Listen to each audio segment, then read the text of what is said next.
Iran ने Hormuz के पास America की एयर स्ट्राइक, ईरानी सैन्य पोस्ट पर भीषण बमबारी और अमेरिका ने 10 से ज्यादा पोस्ट तबाह कर दिए हैं हमलों के दौरान। हॉर्मूज के पास अमेरिका की एयर स्ट्राइक।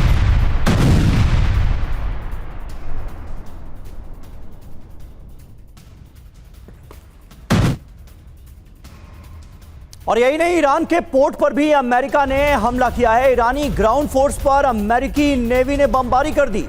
अमेरिका के हमले में ईरानी कमांड पोस्ट तबाह हो गई है। अमेरिका ने भारी नुकसान का दावा किया है। हमले की तस्वीरें देखिए, एक एक करके जो तस्वीरें सामने आ रही हैं वो बता रही हैं कि इस वक्त हालात कैसे हैं।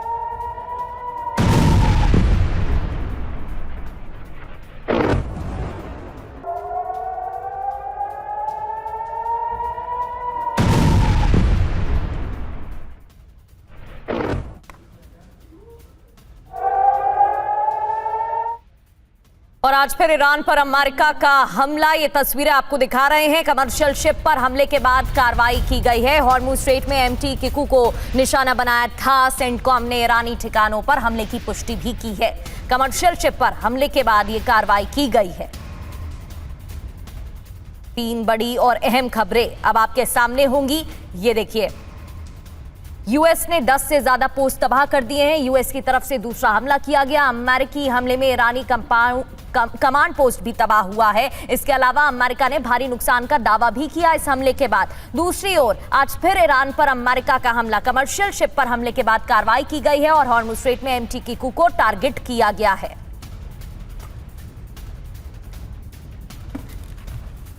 और वहीं अहम खबर है, हॉर्मुज़गान में अमेरिका का बड़ा हमला हुआ है। सिरिक द्वीप पर सुने गए कई धमाके। जी हां, सिरिक लगातार निशाने पर नजर आ रहा है। अमेरिका की निगरानी, एयर डिफेंस और ड्रोन क्षमताओं पर हमले किए जा रहे हैं। माइन लेयर क्षमताओं को भी निशाना बनाया जा रहा है। तो पश्चिम एशिया में फिर युद्ध होने की आशंका बढ़ गई है जिस तरीके से हमले हो रहे हैं। और डोनाल्ड ट्रंप का हाल ही में सोशल मीडिया पोस्ट भी सामने आ चुका है। अमेरिकी हमले हो रहे हैं। अब अमेरिकी हमले और ईरान के अटैक किस तरह से सामने आ रहे हैं। सबसे पहले अमेरिका की बात करें तो ईरान पर आज फिर बमबारी हुई है। ईरान के अटैक, जहां पनामा फ्लैग वाले शिप पर हमला किया गया है। IRGC ने इस बात की जानकारी भी दी है। एयर डिफेंस ड्रोन साइट तबाह की गई अमेरिकी हमले के दौरान। और ईरान के अटैक में टैंकर शिप में 20 लाख बैरल तेल था जहां पर निशाना साधा गया है।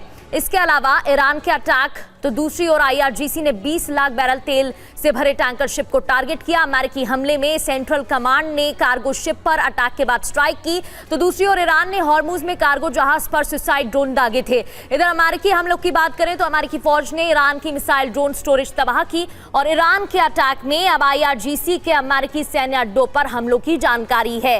हॉर्मुज के पास केशम द्वीप टारगेट पर अमेरिकी हमले के दौरान। ईरान की बात तो बहरीन, कुवैत और जॉर्डन में अमेरिकी सैन्य अड्डों पर अटैक की जानकारी है। श्याम कुमार सर, जिस तरीके से ये हमले हो रहे हैं, अब आगे दुनिया किस ओर बढ़ती दिखाई दे रही है, क्योंकि अमेरिका की तरफ से 2 हमले हो चुके हैं। स्ट्रेट ऑफ हॉर्मुज पर क्या असर पड़ेगा? ईरान की तरफ से ज्यादा समय नहीं लगेगा स्ट्रेट ऑफ हॉर्मुज को बंद करने में, और फिर इसका असर पूरी दुनिया पर। धन्यवाद प्रगति और समीर। जय हिंद सन वरुणा। पेड़ पर बैठकर बर्ड्स आई व्यू देना चाहूंगा। लड़ाई तो रोज होती रहेगी। ये जो हम कहते हैं ना कि ये लचीला है युद्ध विराम, ये लचीला है युद्ध विराम, अभी नहीं रुका है संग्राम। आप समझिए, युद्ध रुका कब था? जब मैं लगातार कोशिश कर रहा हूं इसको कहने का कि स्ट्रैटेजिक प्रोवोकेशन के साथ, साम दाम दंड भेद छल नीति के साथ अमेरिका मिलिट्री डॉक्ट्रिन चेंज करके हिट एंड रन की पॉलिसी में अब लड़ाई लड़ेगा किसी भी देश में, तो इसको अब समझना ही होगा। शिकारी आएगा, जाल बिछाएगा, दाना डालेगा और उसमें पक्षी फंस जाएगा। ये है इसका युद्ध का आकलन।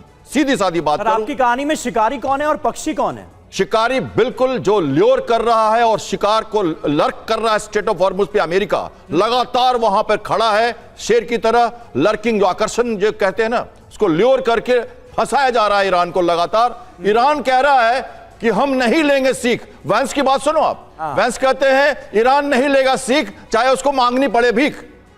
तो ईरान सहमा ईरान बन जाएगा कल। और एक मरा हुआ ईरान बन जाएगा अगर ये लगातार चलती रही लड़ाई। इसमें सबसे ज्यादा घाटा ईरान को ही है। लेकिन लोग कहते हैं युद्ध बेकार हो गया, छोटे से देश ने बड़े देश को मार दिया, ट्रंप घुटने पे आ गए। ईरान हमारा अच्छा दोस्त है, हम चाहते हैं शांति रहे। हमारा चावार पोर्ट अफेक्ट हो रहा है, हमें जरूरत है ईरान की, लेकिन अमेरिका शक्तिशाली देश है। आपको कैसे लगता है कि स्टेट ऑफ हॉर्मुज में लड़ाई बंद हो गई है? ये जो अटैक्स हो रहे हैं, ये डिस्ट्रॉयर मसल फ्लेक्सिंग करते जिस रास्ते से आए, ओमान की खाड़ी के स्टेट ऑफ हॉर्मुज को हक ऐसे करते ही हुए। लगता है क्योंकि यही दिखाने की कोशिश की जा रही है। बड़े बड़े समझौते, बड़ी बड़ी डील, बड़ी बड़ी तस्वीरें, एक तरफ डोनाल्ड ट्रंप साइन करते हुए, एक तरफ ईरानी राष्ट्रपति साइन करते हुए, बताने की, दिखाने की कोशिश तो दोनों ही तरफ से, सिर्फ ईरान ने तो नहीं किया, दोनों ही तरफ से यही की गई कि अब शांति होगी, अब 60 दिन की मियाद जो है वो तय कर दी गई है। लेकिन हर रोज उससे तार तार अब किया जा रहा है।